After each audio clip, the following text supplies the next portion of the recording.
And welcome back to Wake Up Wenatchee Valley. I am Dan Kuntz. Always here at the NCW Live channel, we endeavor to put local quality television on a local quality television station. And we continue those endeavors with a brand new program that just made its debut a couple of days ago. The show is called Live It Up. It is a must watch, and you're going to have a lot of chances to watch Live It Up. We'll get to that in just a minute.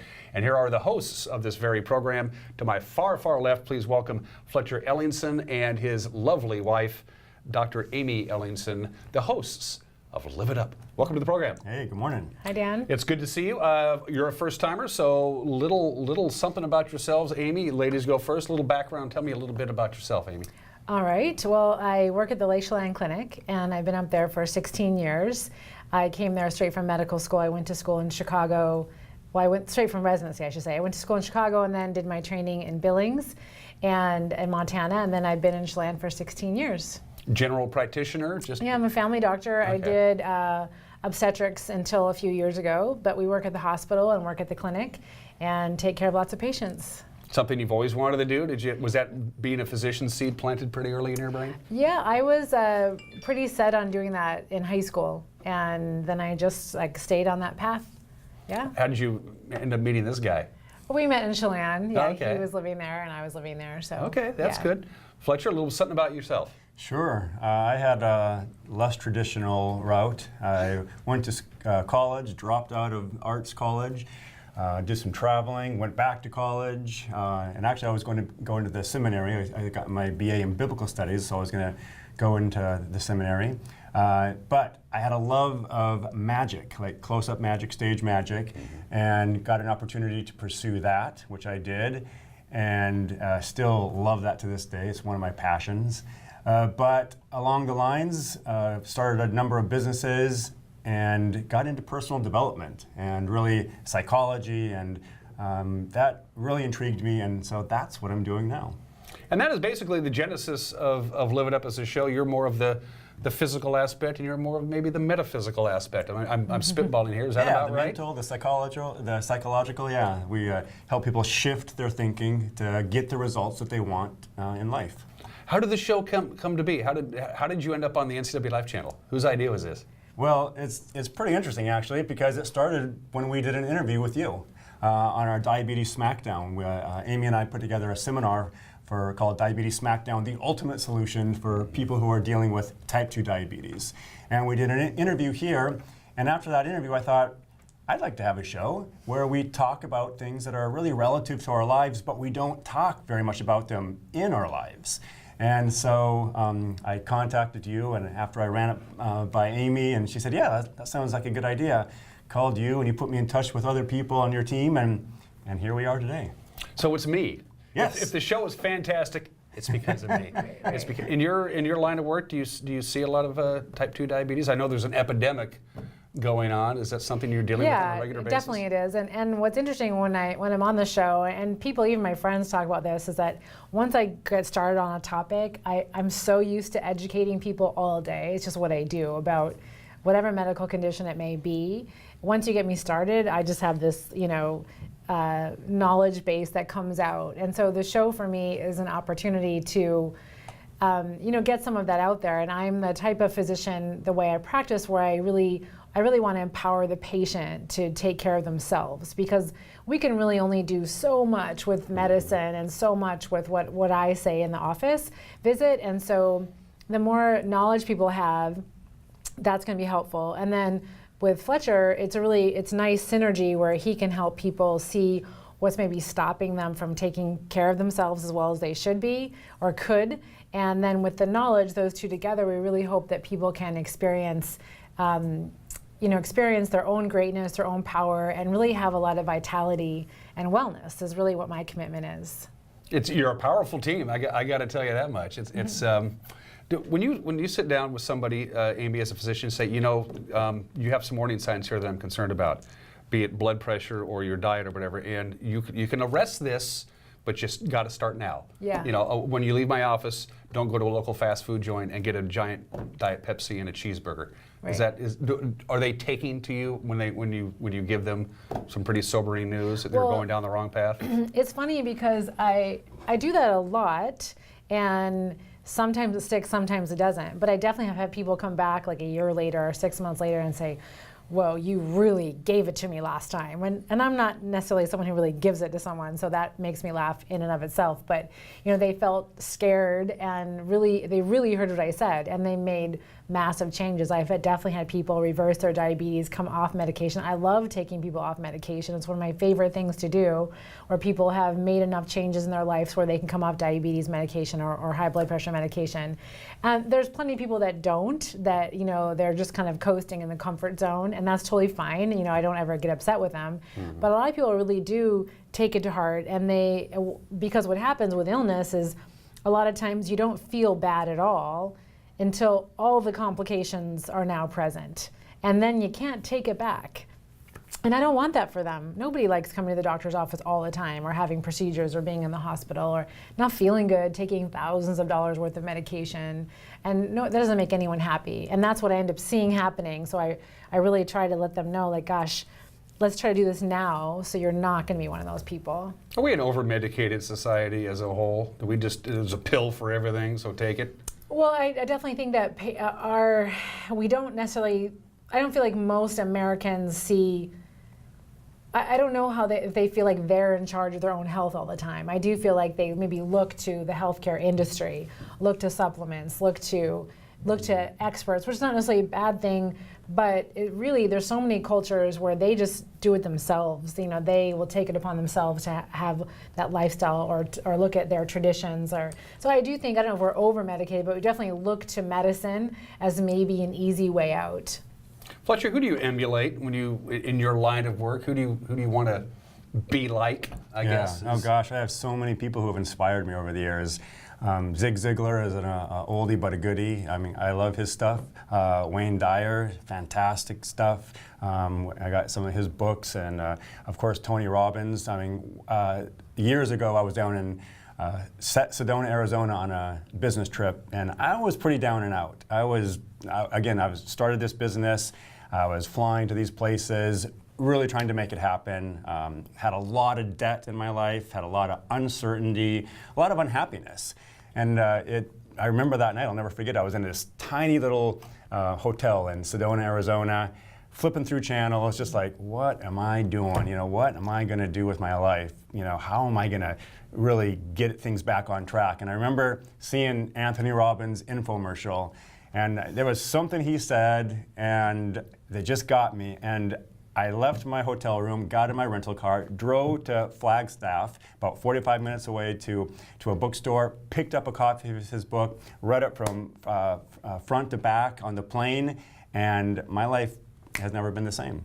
And so Anthony Robbins, Wayne Dyer, Zig Ziglar, all those guys. Do people have a hard time understanding what it is that you do? I get it. Yes. But people have a hard time wrapping their head around how you go about your business. Yeah. So I mean, in a nutshell, what we do is the show Live It Up is all about creating better health, wealth, relationships, taking your life to that next level, whatever that means to that person. But a lot of people know what they should do in their life. They have a whole list of shoulds. I should do this, I should eat this, I should, all this stuff. But until they make it a must, nothing happens. So we in the television show, we help people discern what they should be doing and how then to implement that into action and get new results. There's a great saying that I love by Einstein, actually. It says, we cannot resolve our current problems with our current level of thinking. We have to have new thinking. And that's in effect what we're trying to get at on the show, is how do you get new thinking? What is it? And it takes a lot of intentionality. And so that's what the people will get when they watch the show. Do people not understand? I grew up in a Norman Rockwell painting, as close as you possibly could. Mm-hmm. Do people still don't get the golden rule and just treat human beings with basic human decency and respect? Is that still not getting through to people? I would say yes. I would say, people have a lot of expectations on how they should be treated, but we've never really understood how life works, how you create your life. A lot of people wonder, like, how did this happen to me? How did I wind up here, right? And so many things happen to get them to that point. They can't go back and reconstruct what actually happened. So it feels like life is happening to them instead of realizing that they're actually creating their every moment. And when you tap into that and realize that there are specific strategies on how to create your life, it's like tapping into freedom.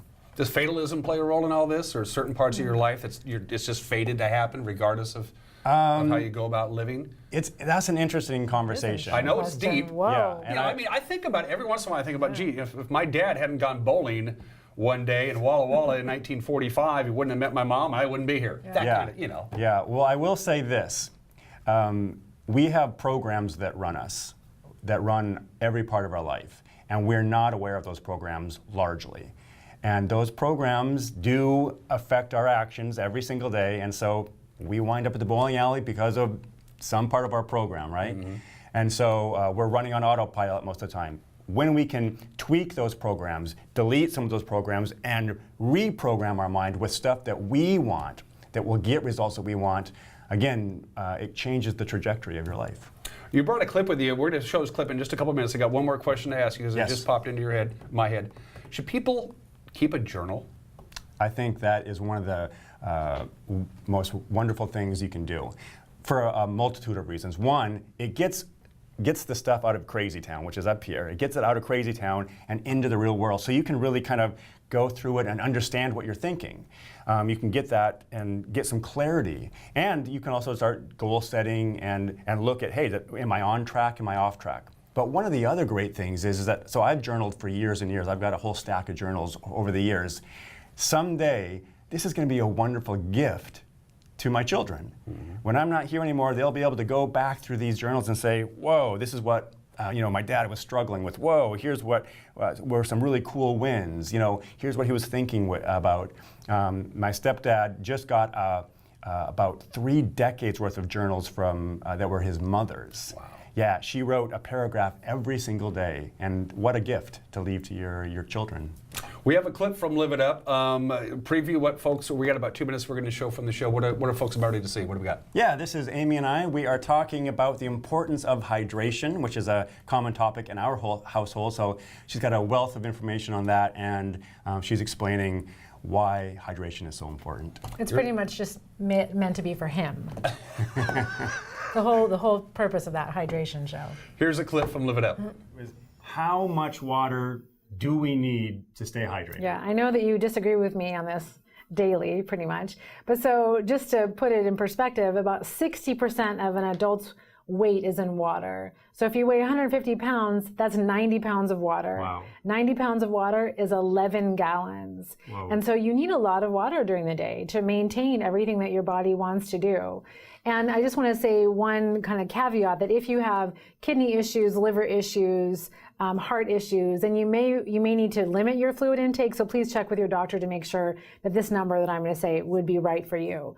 But in general, the Institute of Medicine, which is a very conservative recommendation, at a minimum, men should be drinking at least 13 cups of liquid a day. So that's 3 liters or about 100 ounces. Wow. That's 3 cups shy of a gallon, and that's a minimum. That's not like just in the summer or if you're working out. That's really just what your body needs. That would be what would make your body happy, would be optimal.